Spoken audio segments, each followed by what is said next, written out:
What's up guys, Houndish here, and today we're jumping in with a weekly reset preview for Destiny 2, beginning the week of the 12th of November. So this will be the final week of Act 1 for Revenant. That means there are a few things worth wrapping up in the next few days if you can. On top of that, it's also the final week for Festival of the Lost. And beyond that, we'll be heading into Act 2 for this episode, so things will get interesting. Otherwise, for this week, we'll round up the weekly challenges, clarification from Bungie regarding the rollout of a few activities. Plus, we'll touch on key features rewards, the Nightfall, farmable exotics, activity rotations, lost sectors, and a handful of other things in the video. So, as always guys, I hope you enjoy this one and find it useful. If you do, be sure to get subscribed to the channel and I'll keep you posted with more content. But otherwise, now let's get into it. And so first up this week, it's worth mentioning, we are heading into the final week for Festival of the Lost. So, if you want to wrap up any of the event card stuff, pick up weapons, armor, farm for exotic class items with candy, whatever it may be, we've got just a few days remaining to get that done, and let us know if you plan to dive in and complete anything in this final week.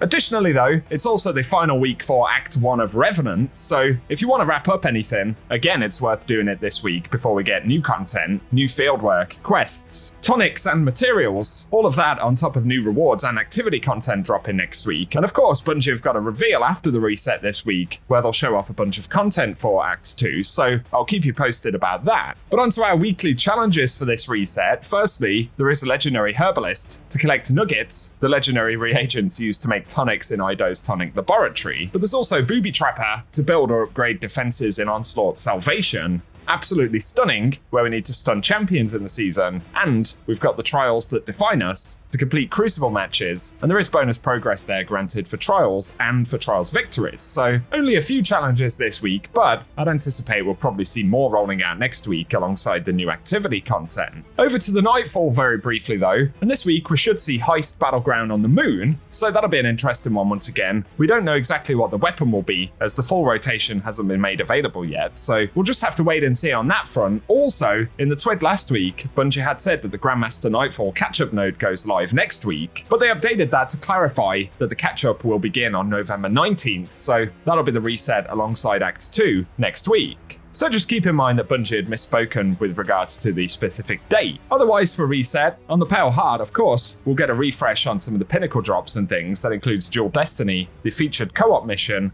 as well as the Salvation's Edge raid and Excision. So still some useful challenges if you're looking for power. Then of course in the Crucible, Trials will return once again on Friday. Then for featured raid and dungeon content, firstly, Garden of Salvation will be featured. So the legendary loot pool, which of course was updated for this season, will be completely farmable while it's featured. So it's going to be a good week to jump into it. And of course, there's also the quest for Divinity there, if you need to work on that as well. In the Legends tab though, we'll also have the Kingsfall raid featured, where we can pick up the Touch of Malice, and that will be completely farmable as well, on top of the legendary loot pool of course. And back to the Moon for the Pit of Heresy, that'll be a featured dungeon this week, so again, all of the drops can be farmed. And on Savathun's Throne World, there'll also be Spire of the Watcher, where we can pick up the Hierarchy of Needs, as well as the legendary loot pool, which will be entirely farmable. So a few good activities to chase if you're after any of the rewards this reset. And onto the featured weekly exotic mission, it'll be Starcrossed this week, so if you need to work on the Wishkeeper, picking up the initial drop, or any of the upgrades, that's a good one to jump into. But for the final couple of items, for the Dares of Eternity this week, on top of the core drops, we'll get additional drops from the Scatterhorn and Prefectus armor sets, as well as a bunch of weapons from Season of the Chosen,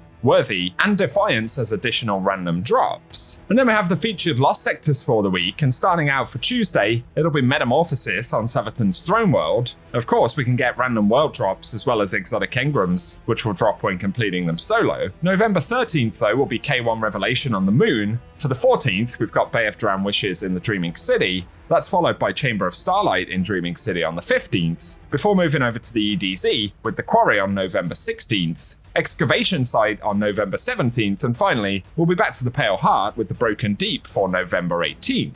The final mention for today though is for the Ascendant Challenge in the Dreaming City, and this time around it will be the Chamber of Starlight, which can be found via Rhea Sylvia, and that's the Sumerian Garrison Ascendant Challenge. So if you want the location and collectibles for that one, we'll run some gameplay at the end of the video. For today though guys, that is everything that we have to round up for this weekly reset, so it's going to be a relatively quiet week in the game. Of course, outside of the game, we've got reveals and additional conversation for Act 2. That will certainly comprise of the stream that Bungie will do on Tuesday, as well as probably the TWID, which will have additional details and recaps for that, so there'll be at least a couple of things on the news front this week. And so keep it locked and loaded here on the channel, as around 60% of the viewers on this channel aren't actually subscribed, so that'll make a massive difference to me here on YouTube. If you've enjoyed the video though, a rating below really helps us as well, and let us know in the comment section any things that you're getting wrapped up ahead of Act 2. Otherwise though, thank you as always for tuning in, and I hope you guys have an awesome day.